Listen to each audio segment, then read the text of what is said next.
Railway आम इंसान के लिए सफर करने का एक आसान और किफायती तरीका।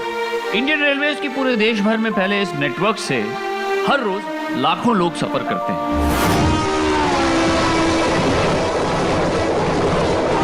लेकिन आम आदमी का यह सफर अगर सुरक्षित ना रहा तो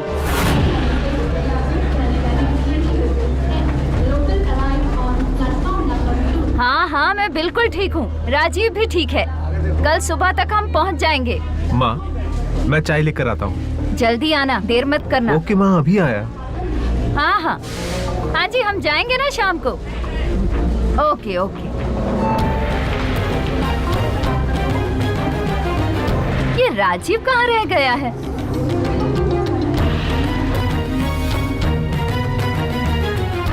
फोन भी नहीं लग रहा है।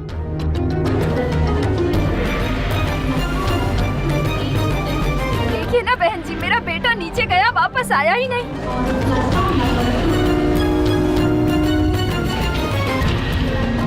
ट्रेन चालू हो गई है। भगवान। राजीव, 1 मिनट भाई साहब। राजीव घोष, उम्र 28 साल, एक यंग बिजनेसमैन, अपने माताजी के साथ ट्रेन में बैठे थे। बीच सफर में किसी रेलवे स्टेशन पर कुछ काम से उतरे जरूर थे, लेकिन लौट कर कभी वापस नहीं। उनकी मां ने उन्हें तलाशने की हर मुमकिन कोशिश की, लेकिन उनका आज तक पता नहीं चला है। वो कहां है, किस हाल में है, जिंदा है या कुछ भी पता नहीं चला। पिछले कुछ सालों में चलती ट्रेन से या फिर रेलवे प्लेटफॉर्म से लोगों के लापता होने की घटनाएं कुछ ज्यादा ही बढ़ने लगी। ऑफिशियल इंफॉर्मेशन के अनुसार हर साल इस प्रकार के लगभग 250 से 300 केसेस रेलवे पुलिस के पास दर्ज किए जाते हैं। लेकिन अखबार में छपे इन आर्टिकल को पढ़कर लोग इन घटनाओं को भूल भी जाते हैं। अखबार के कोने में छपे उस आर्टिकल को पढ़कर हम कभी ये नहीं सोचते कि ऐसा कुछ हमारे साथ भी हो सकता है।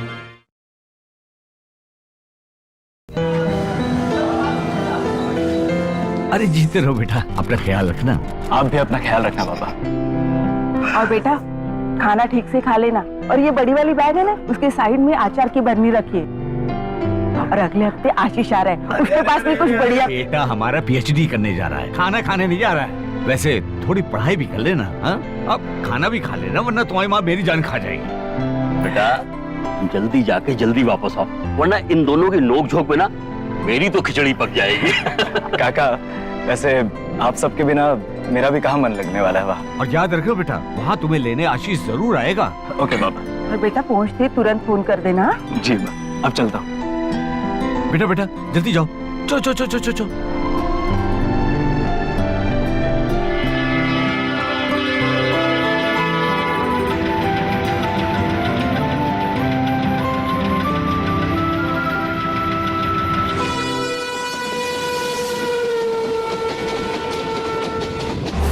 9 अगस्त 2012 में भारत के एक नॉर्थ ईस्ट स्टेशन से सौरभ को उसका परिवार कॉलेज के लिए दूसरे शहर में विदा कर रहा था। सौरभ ने फिजिक्स में पोस्ट ग्रेजुएशन की थी, अब अपनी पीएचडी करने जा रहा था। लेकिन किसे पता था कि इस सफर में तकदीर ने उसके साथ क्या खेल रचा है।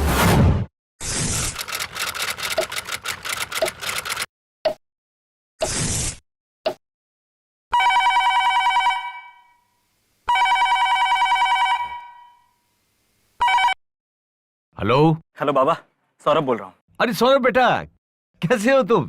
सब ठीक तो है ना? बाबा, यहाँ एक छोटी सी प्रॉब्लम हो गई है। प्रॉब्लम क्या होगी? बाबा, कोई 2 लोग मेरा बैग लेकर भाग गए हैं। क्या? हाँ बाबा, बट यू डोंट वरी, यहाँ की पुलिस के पास जाकर रिपोर्ट लिखवाने वाला हूँ। नहीं बेटा, तुम कहीं नहीं जाओगे। तुम बस चुपचाप ट्रेन में बैठो, समझे ना? लेकिन बाबा, देखो बेटा, मेरी बात सुनो। तुम वहाँ किसी को नहीं जानते बेटा, तुम्हारा लैपटॉप ही गया ना, नहीं आ जाएगा। तुम बस ट्रेन में बैठो और दिल्ली पहुंचो। ठीक है बाबा। ठीक है।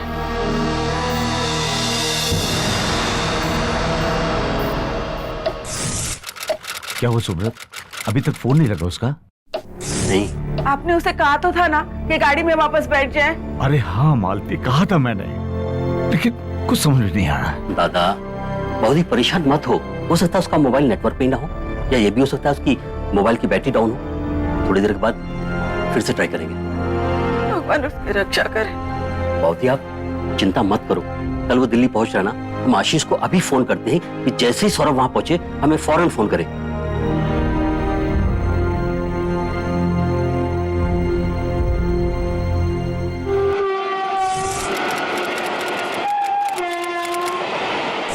हेलो हेलो काका, मैं आशीष बोल रहा हूँ। हाँ आशीष बेटा, सौरभ पहुंच गया ना तुम्हारे पास? नहीं काका, काका मैं कब से उसका इंतजार कर रहा हूँ। उसकी ट्रेन तो आ गई लेकिन वो कहीं दिखाई नहीं दे रहा काका। ऐसे कैसे नहीं दिखाई दे रहा? तुमने ठीक से नहीं देखा होगा बेटा, ठीक से देखो। काका मैंने उसे सब जगह ढूंढा, मैं उसके होटल तक गया उसे ढूंढने के लिए, लेकिन वो वहाँ पे भी नहीं काका। और काका उसका फोन भी स्विच ऑफ आ रहा है। काका मैं फिर से होटल जाता हूँ, उसे चेक करता हूँ और आपको फोन करता हूँ काका। हाँ बेटा जल्दी जाओ और मुझे फोन जरूर करना। जी जी काका। काका आशीष ने वो कहता है कि सौरभ दिल्ली पहुंचा ही नहीं।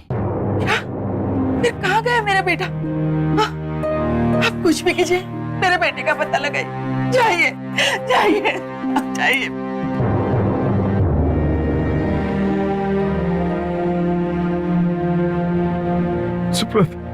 सुब्रत प्लीज अब तू भी कुछ करो, मेरा तो दिमाग ही नहीं चल रहा है। दादा उसे ढूंढे तो आखिर कहाँ ढूंढे?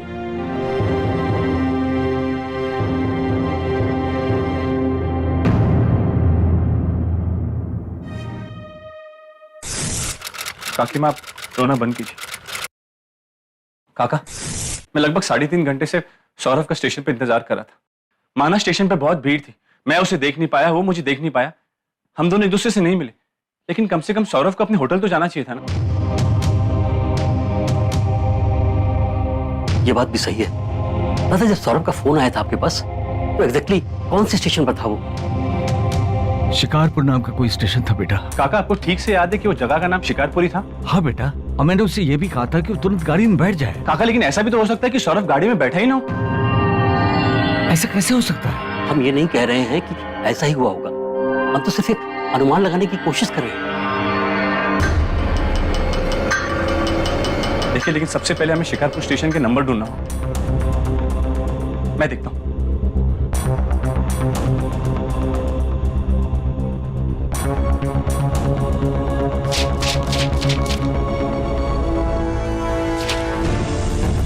मिल गया नंबर, मैं अभी फोन करता हूँ।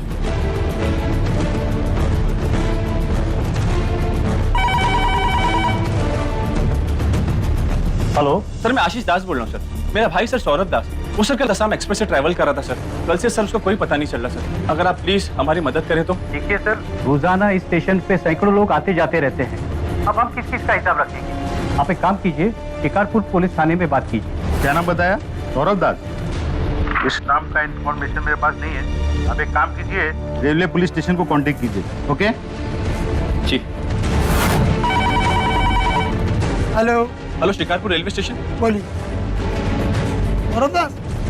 नहीं, इस नाम के आदमी का कोई इन्फॉर्मेशन नहीं। मैं जरूर प्लेटफॉर्म छोड़ दिया हूँ। आप शिकारपुर पुलिस थाने में फोन कीजिए। कोई कुछ बता ही नहीं रहा, सब लोग एक दूसरे के कंधे पे बंदूक रख के चला रहे हैं। आप कुछ भी करिए, मेरे सौरभ को लाइए। धीरज रखो मालती, इस तरह रोने धोने से कुछ नहीं होगा। मुझे कुछ नहीं चाहिए, मुझे मेरा सौरभ चाहिए। आशीष, हमारे पास अब एक ही ऑप्शन बचता है। सौरभ के पिताजी किशोर भाई दास ने भी अपने करीबी पुलिस स्टेशन में अपने लापता बेटे सौरभ का एफआईआर दर्ज करवाया, तो बाद में उस पुलिस स्टेशन में ट्रांसफर किया गया जहां से वो गायब हुआ। लेकिन सिर्फ एफआईआर दर्ज करवा के कोई फायदा नहीं। ये बात किशोर दास, सुब्रत और आशीष अच्छी तरह से जानते थे, इसीलिए उन तीनों ने उस जगह पर जाने का फैसला किया जहां से सौरभ गायब हुआ। मालती, अब तुम्हें यह भी नहीं कह सकता कि तुम चिंता मत करो। हाँ लेकिन इतना जरूर कहूंगा, अब हम लोग जा रहे हैं वहां पर और अपने बेटे को लिए बिना वापस नहीं आएंगे। तुम बस अपना ख्याल रखो मालती। पता नहीं किसकी नजर लगी मेरे बेटे को, आखिर उसने किसी का क्या बुरा किया था? काकी माँ, काकी आप प्लीज रोना बंद कीजिए। कुछ नहीं होगा हमारे सौरभ को, तो बस गुम हो गया काकी माँ। देखिए हम सब जा रहे हैं ना उसे लेने के लिए, हम उसे आपके पास पक्का लेकर आएंगे। धीरज रखो मालती, चलो मैं चलो।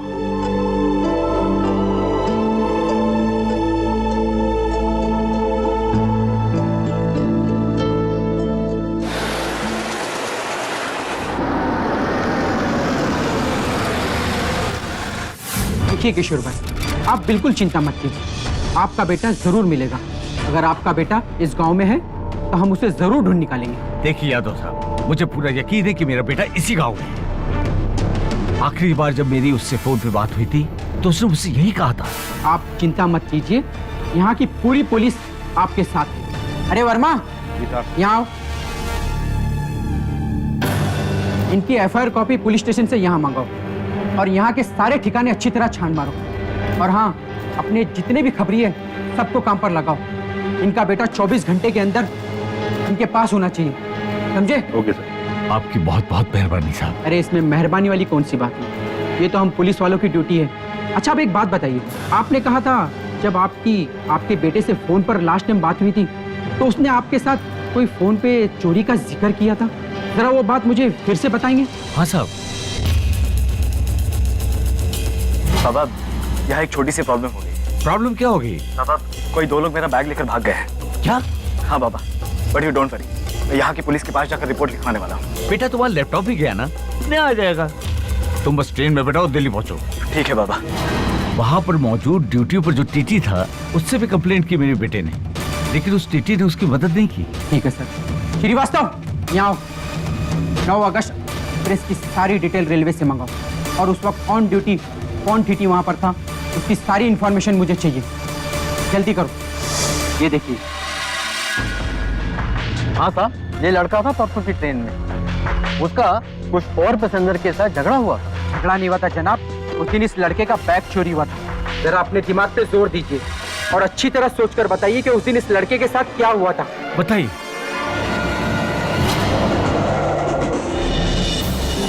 टीटी साहब, 1 मिनट भाई। टीटी साहब, मेरी बात तो सुनिए। बोलो भाई, बोलो भाई, क्या तकलीफ है तुम्हारी? मैं कब से आपसे बात करने की कोशिश कर रहा हूँ, आप ध्यान ही नहीं दे रहे। बोलो क्या है? देखिए, कुछ लोग जबरदस्ती मेरी सीट पर आकर बैठे। कितने लोग? 2 लोग। अरे भाई, 3 लोग बड़े आराम से उस बर्थ के ऊपर बैठ सकते हैं, क्यों हंगामा कर रहे हैं? ये क्या बात हुई सर? मैंने पूरे बर्थ के पैसे दिए। ये रिजर्वेशन है मेरे नाम पर, ऐसे कैसे कोई भी आकर जबरदस्ती बैठ सकता है? ठीक है, लेकिन झगड़ा मत करो। अब मैं कहाँ अपना ध्यान रखूँ? हाँ, बैठ जाओ जाके। ये आपकी ड्यूटी है sir. Don't teach me my duty, okay? अगर तुम्हें भीड़ से इतनी तकलीफ है ना तो जाओ प्लेन में सफर करो। चले जाते हैं कहाँ से? मुझे कुछ मालूम नहीं उसके बाद क्या हुआ। हाँ सर, उस लड़के के जो पड़ोस में दूसरा बर्थ पे बैठा था ना, उस लड़के ने मुझे बताया कि वो अगले स्टेशन पर गुंडों के पीछे उतर गए। मैं पूछता हूँ, आपने मेरे बेटे की मदद क्यों नहीं की? अगर तुमने मेरे बेटे की मदद की होती तो ये प्रॉब्लम भी नहीं होती। प्लीज काका जाने दीजिएगा। चाय वाले ने सौरभ की तस्वीर पहचान ली है। क्या? चलो काका चलिए। आइए पापा। हाँ साहब, ये वही लड़का है जो उस दिन मेरे पास आया था। बहुत परेशान दिख रहा था। इधर से उसने मेरे से पानी भी मांगा था, मोबाइल से फोन भी किया था, शायद घर वालों से बातें कर रहा था। हाँ यादव साहब, उसने मुझे फोन किया था, मुझसे बात भी हुई थी उसकी, लेकिन उसके बाद क्या? कहाँ गया वो यहाँ से? यहाँ से पता नहीं साहब। डरो नहीं, जो भी तुमने यहाँ पर देखा वो सब सच सच बता। बोलता हूँ साहब, सब बोलता हूँ। चोर, कोई पकड़ा इनको।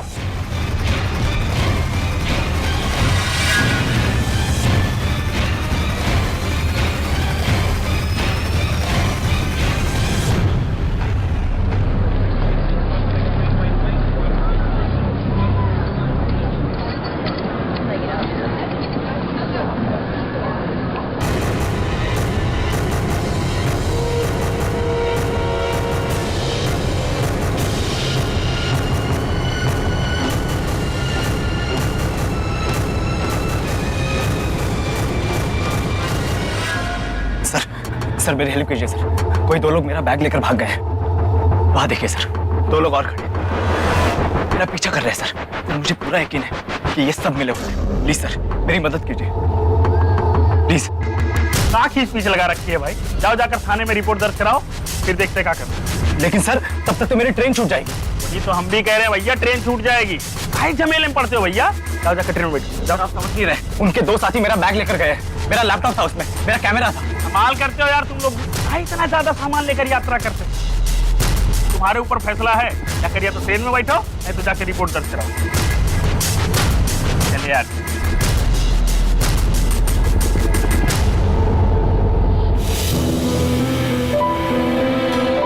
साहब थोड़ा पानी मिलेगा? हाँ लीजिए साहब। जाओ हवलदार को यहाँ पर लेकर आओ।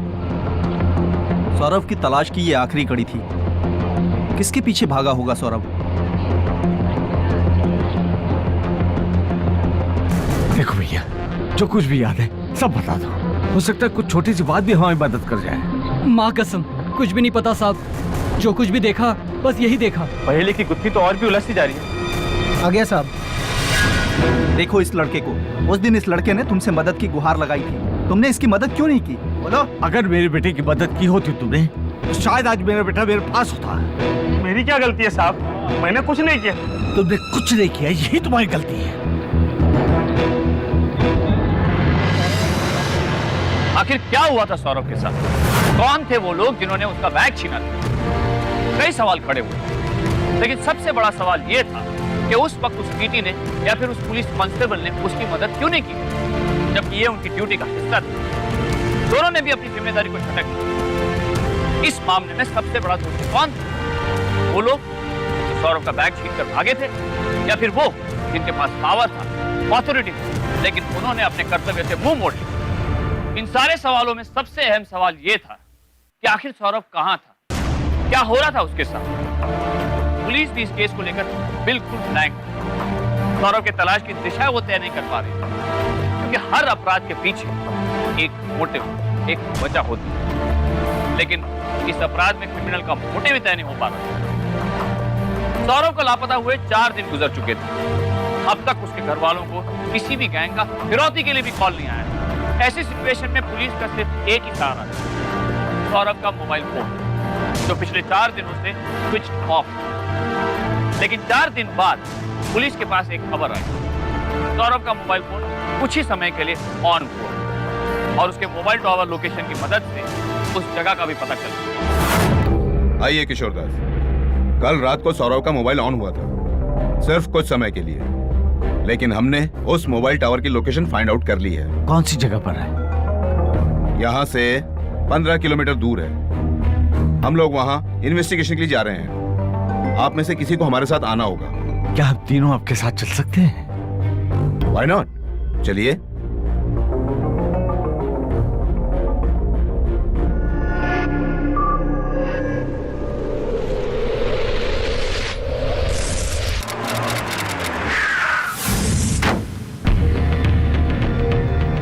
जयराम जी के यादव जी, और कैसे आना हुआ? मिश्रा जी जरा ये फोटो देखिए।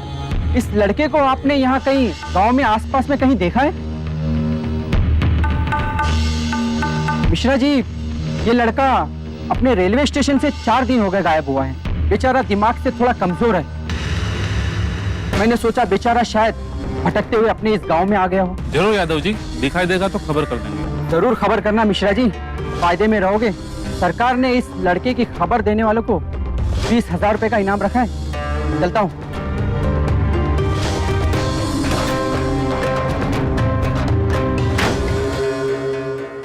माफ कीजिएगा एसपी साहब, लेकिन ये क्या कहने की जरूरत है कि मेरे बेटे की दिमागी हालत ठीक नहीं है? मेरा बेटा बिल्कुल ठीक ठाक है, उसे कुछ नहीं हुआ।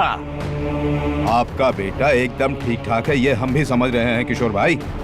दरअसल हम किडनैपर्स को ये गलत फहमी में रखना चाहते हैं। हम चाहते हैं कि वो ये माने कि हमें इस केस में किडनैपिंग का कोई शक नहीं है। केस को सिर्फ और सिर्फ मिसिंग केस के तौर पर देख रहे हैं।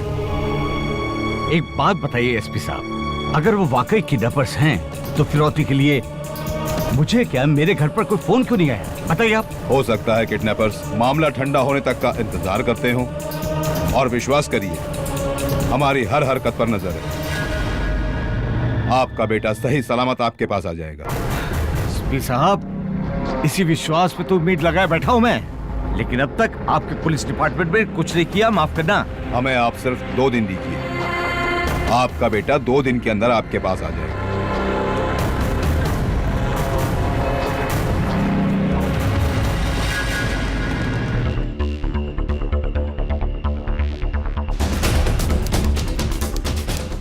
लेकिन पुलिस का यह दावा बिल्कुल ही खोखला नहीं, क्योंकि दूसरे दिन ही वहां के लोकल न्यूज़पेपर में पुलिस की पूरी स्ट्रैटेजी छप गई। सौरभ के पिताजी सुब्रत और आशीष इस बात को लेकर काफी अपसेट भी हुए थे, क्योंकि इस खबर की वजह से सौरभ को अगवा करने वाले क्रिमिनल्स के सतर्क होने की संभावना बढ़ सकती है और उसकी जान को खतरा भी। और उनकी शंका बिल्कुल सही नहीं। दूसरे दिन पुलिस स्टेशन में कॉल आया और उसने इस केस का तख्ता पलट कर रख दिया।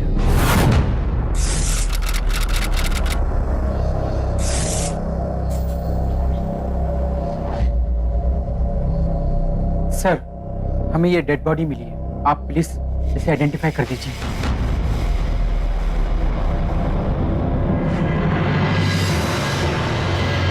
नहीं नहीं नहीं, ये मेरा सौरभ नहीं हो सकता, ये मेरा सौरभ नहीं हो सकता। संभालिए दादा। नहीं नहीं सुब्रत, नहीं नहीं, ये मेरा सौरभ नहीं हो सकता, ये मेरा सौरभ नहीं हो सकता, नहीं हो सकता, नहीं हो।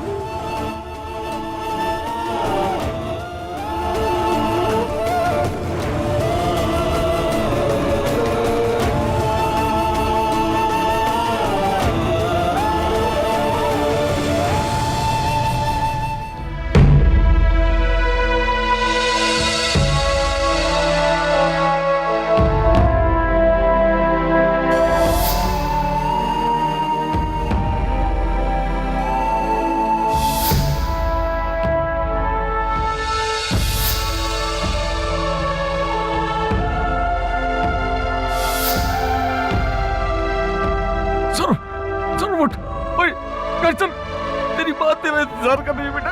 चल चल चल चल चल घर चलना।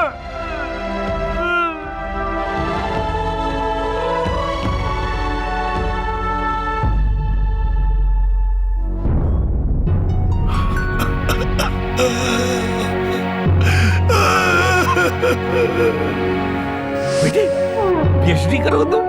शुरू से मेरी भी तमन्ना थी कि मैं भी पीएचडी करूं, लेकिन कभी तकदीर ने या फिर जेब ने साथ दे दिया। आज तू मेरा सपना पूरा करेगा।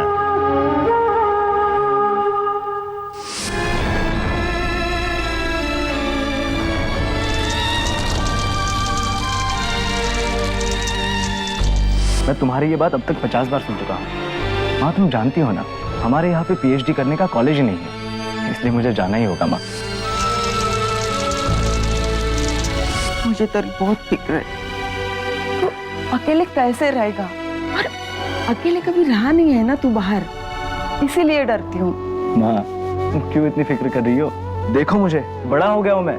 बहुत बड़ा हो गया है तू, लेकिन एक बात ध्यान में रख, बच्चे चाहे कितने भी बड़े हो जाए, माँ बाप के लिए वो छोटे ही रहते हैं, समझा? मैं तुम्हें बहुत मिस करूंगा माँ।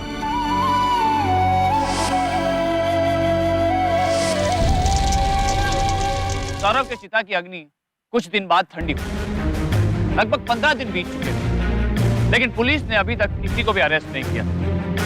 सौरभ के घर वाले, रिश्तेदार और दोस्तों के बीच पुलिस के लिए गुस्सा बढ़ता ही जा रहा है। पुलिस या किसी भी अथॉरिटी के पास इनके कोई भी सवालों का कोई भी जवाब नहीं। आखिर क्या हुआ था सौरभ? कौन थे ये क्रिमिनल जिन्होंने इतनी बेरहमी से सौरभ की हत्या कर दी?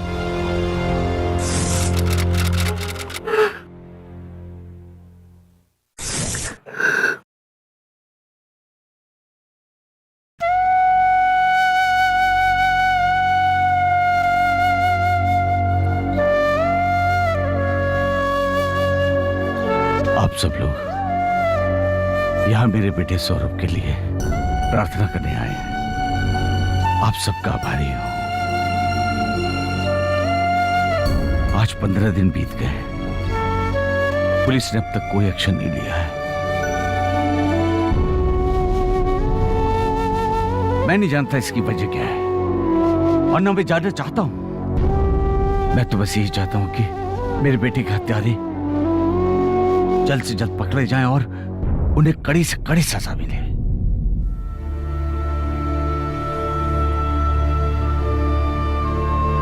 मुझे लोग कहते हैं कि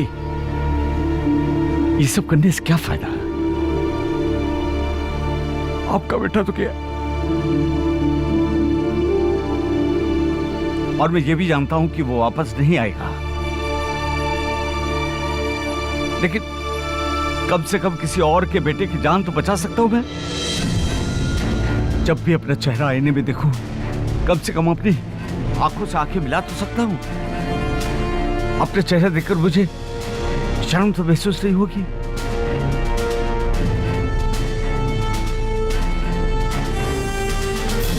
मेरे बेटे को इंसाफ दिलाने के लिए अभी की रास्ता है।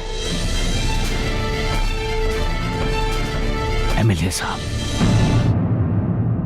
देखिए, मैं आप लोगों के साथ हूँ। जो कुछ भी हुआ है बहुत गलत हुआ है। अगर सही वक्त पे मदद मिलती तो शायद सौरभ की जान बचाई जा सकती थी, लेकिन उसके कातिलों को सजा मिलना जरूरी है और मैं अपने लेवल पर पूरी कोशिश करूंगा। विधायक जी, आपसे सिर्फ एक ही दरख्वास्त है, आप किसी भी तरह सीबीआई की जांच करवाइए इस मामले में, तभी सारा सत्य बाहर निकले। इस मामले की सीबीआई जांच हो, इसके लिए मैं अपनी तरफ से पूरी कोशिश करूंगा। आपका बहुत बहुत धन्यवाद।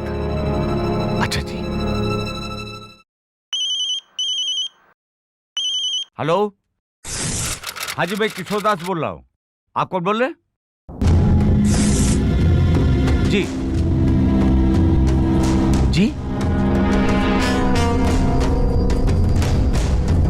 जी जी, ठीक है।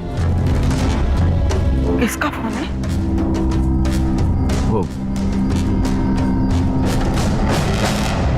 पुलिस स्टेशन से फोन आया था। क्या बोल रहे थे वो?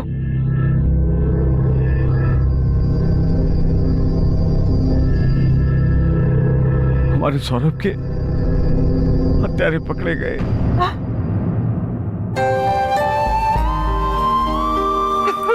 मालती,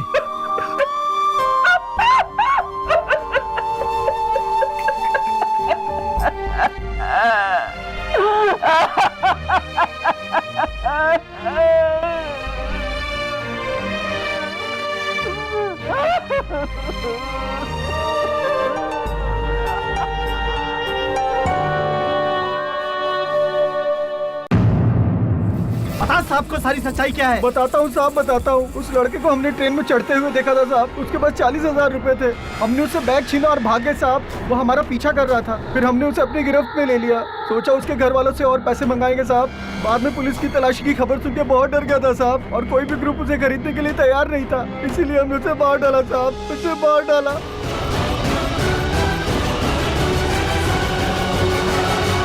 वाह एसपी साहब, वाह, मानना पड़ेगा, दाद देनी पड़ेगी आप लोगों को। क्या बढ़िया नाटक रचाया आपने। नाटक?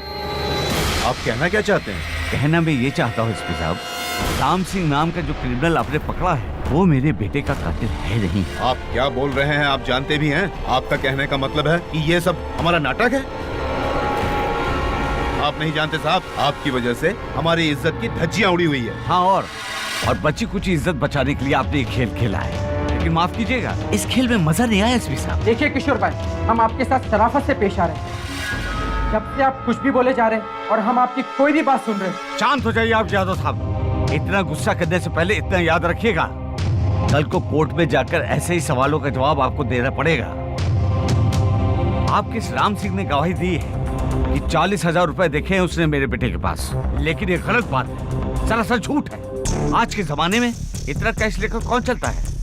मैंने खुद अपने बेटे को सिर्फ 5,000 रुपए दिए हैं। हाँ, डेबिट कार्ड था उसके पास, लेकिन उसके अकाउंट से इतना सारा पैसा निकालने का कोई रिकॉर्ड नहीं है। दूसरी बात, अगर उन्होंने मेरे बेटे से 40,000 लूटने का प्लान बनाया था और मान लीजिए वो कामयाब भी हो गए, तो मेरे बेटे को अगवा करने की क्या जरूरत है? बताइए आप। और अगर अगवा कर भी लिया तो फिरौती की रकम मांगने के लिए कम से कम एक तो फोन करते मुझे, लेकिन उन्होंने ऐसा कोई फोन नहीं किया मुझे। बस कीजिए एसपी साहब, बहुत हो गया आप लोगों का ये ड्रामा। अब मुझे आप पर और आपकी कोशिशों पर से भरोसा उठ चुका है। एक बात तो तय है एसपी साहब, क्या तो आप असली मुजरिम तक पहुंच नहीं पाए, या फिर इस नाटक की आड़ में आप असली मुजरिम को बचा रहे, और ताज जिंदगी में ऐसा होने नहीं दूंगा एसपी साहब। मैं इस मामले की सीबीआई इंक्वायरी करवाऊंगा और देख लूंगा मैं आपको बाद में।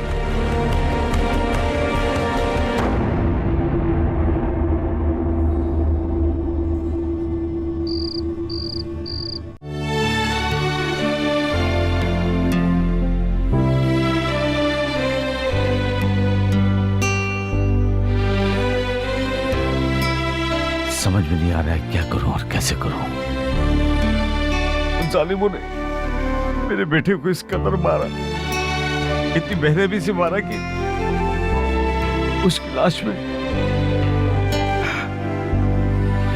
और पुलिस है कि हमारी मदद करने के बजाय उन गुनहगारों को बचाने के चक्कर में उन मुजरिमों को छुपा रही है वो। बेटे, अगर हमने इस बेइंसाफी के खिलाफ आवाज नहीं उठाई ना तो न जाने कितने और मासूम बच्चों की जान चली जाएगी। हमें कुछ करना होगा बेटा, मेरे बेटे को इंसाफ दिलाना होगा, लेकिन कैसे? काका, मेरे पास एक तरीका है जिससे हमारे सौरभ को इंसाफ मिल सकता है। काका कैसे बेटे? काका देखिए, अगर पुलिस हमारा साथ नहीं दे रही है ना तो हम आम जनता के पास जाएंगे और उनसे मदद की भीख मांगेंगे। काका लेकिन वो कैसे होगा बेटे? हम सोशल नेटवर्किंग साइट के जरिए लोगों तक ये बात पहुंचाएंगे कि हमारे सौरभ के साथ क्या हुआ था। मोबाइल SMS के जरिए और मेन स्ट्रीम मीडिया को अपने साथ लेकर उनकी मदद से मुझे ऐसा लगता है काका कि सिस्टम प्रेशर में आ जाएगा और हमारा साथ देगा काका, और हमारे सौरभ को इंसाफ मिलेगा। काका हमारे सौरभ को इंसाफ मिलेगा। सच बेटे? हाँ काका। काका ये देखिए,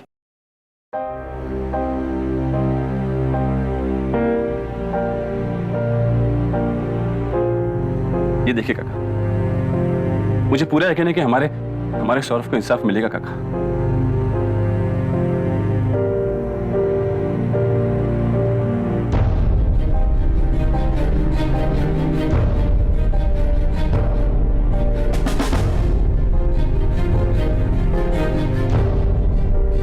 इस घटना के बाद तो सौरभ के घर वाले और रिश्तेदारों में गुस्सा पूरी तरह से उमड़ के आया।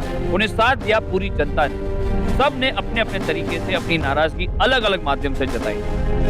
एक ऐसा नजारा देखने को मिला जैसे कि सौरभ पूरे देश का बेटा था। लोगों के इस बदलते दबाव को देखकर सरकार की आंखें भी जल्दी खुली।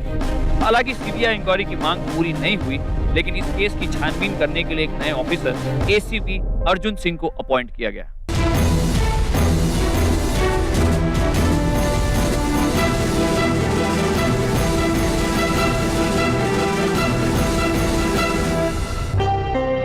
मुझे सौरभ मर्डर केस की हर मिनट की इंफॉर्मेशन चाहिए। सर 1-2 रोज में मिल जाएगी। 1-2 रोज नहीं, अभी 10 मिनट के अंदर सारी फाइल्स मेरे टेबल पर चाहिए, वरना तो मैं डिसमिस कर दूंगा, समझे? जी साहब। और यादव, फिरौती वाले जो भी क्रिमिनल्स पिछले 5 सालों में हमने पकड़े उन सब का मुझे डिटेल रिकॉर्ड चाहिए आज रात तक। मोबाइल टावर से जो लोकेशन मिला है उस गांव का चप्पा चप्पा छान मारो, घर घर की तलाशी लो। उस गांव के आसपास जो भी फिरौती वाले एक्टिव गैंग्स हैं उन सब तक ये खबर पहुंचा दो कि चुपचाप आकर हमको सब कुछ बता दो, वरना एक एक का एनकाउंटर कर देंगे। विनोद मिश्रा जी, आपकी गलती की वजह से एक आदमी की जान चली गई, आपको हम सस्पेंड क्यों ना करें? कोई वजह बताइए। गलती होगी सरकार, एक मौका दीजिए, छोटे छोटे बच्चे हैं हमारे मालिक। आपको सस्पेंड किया जाता है। सर जी, जो भी कहना है इंक्वायरी कमेटी के सामने कहिए। Sir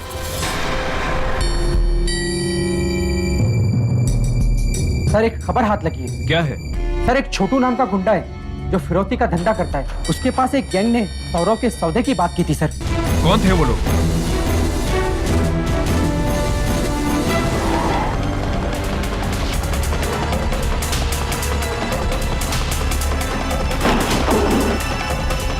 Hands up!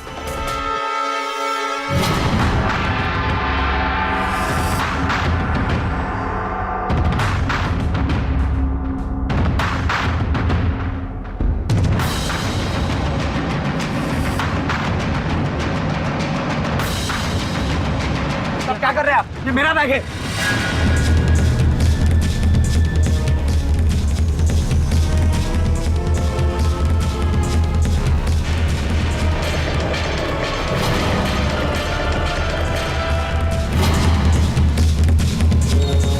रख रख।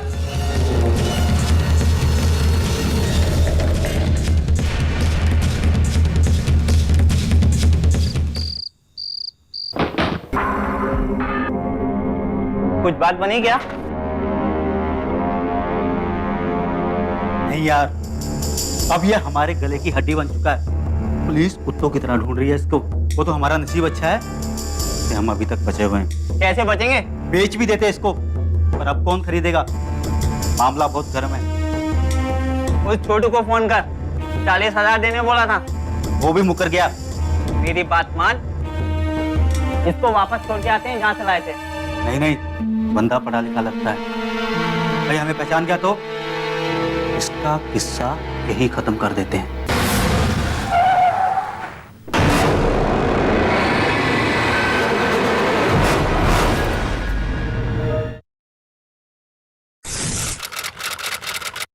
और एक झूठी कहानी, लेकिन अब की मैं चुप नहीं बैठूंगा। जब तक इस मामले की सीबीआई इंक्वायरी नहीं हो जाती, मैं बिल्कुल चुप नहीं बैठूंगा।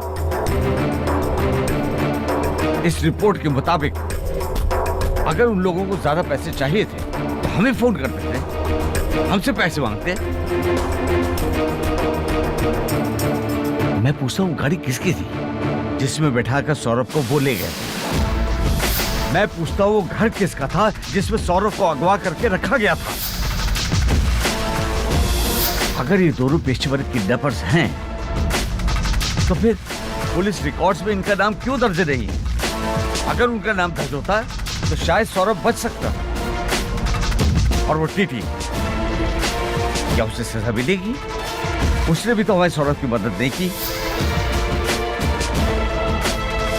और सबसे अहम बात, पुलिस कहते हैं कि इन दोनों ने अपना जुर्म कबूल किया है। तो राम सिंह नामक वो क्रिमिनल का क्या, कौन था वो? उसने भी तो अपना जुर्म कबूल किया है।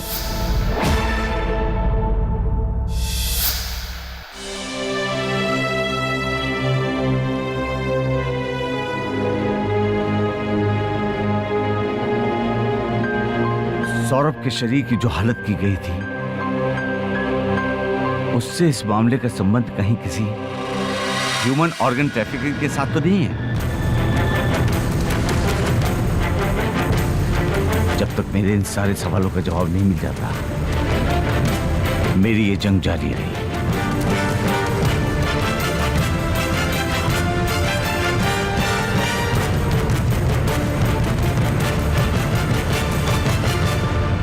आखिर क्या हो रहा है ये हमारे देश में?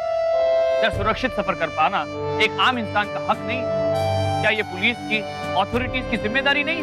आज भी हमारे देश में कई ऐसे रेलवे रूट्स हैं जहां पर आम इंसान अपनी जान मुट्ठी में लेकर सफर करता है। आजादी के 60 साल के बाद भी क्या हम इतनी बेसिक सुविधा की उम्मीद भी नहीं रख सकते? मुश्किलों में घुटने टेकना तो आसान होता है, लेकिन हार मानकर क्या हम खुद अपनी नजर से नजर मिला पाते? नहीं। मिस्टर दास के सामने भी हार मानने का, चुपचाप बैठने का ये आसान रास्ता खुला था, लेकिन उन्होंने इसे नहीं चुना क्योंकि उन्हें अपने बेटे के लिए इंसाफ चाहिए, जिसे बिना किसी गलती के इतनी बेरहमी से उनसे छीन लिया गया। ये लड़ाई सिर्फ एक पिता की नहीं, हर उस आदमी की है जो कई चंद लापरवाह अधिकारियों की वजह से पुलिस और में हर रोज अपना विश्वास खोता जाता है। हार जीत की बात तो बाद में, लेकिन कम से कम हमने अपनी पूरी कोशिश की, अपने घुटने नहीं टेके। ये बात हमें एक अलग ही विश्वास देकर जाती है। मिस्टर किशोर भाई दास आज भी अपने बेटे को इंसाफ दिलाने के लिए लड़ रहे हैं। आज एक आम इंसान की ताकत भी उनके साथ है।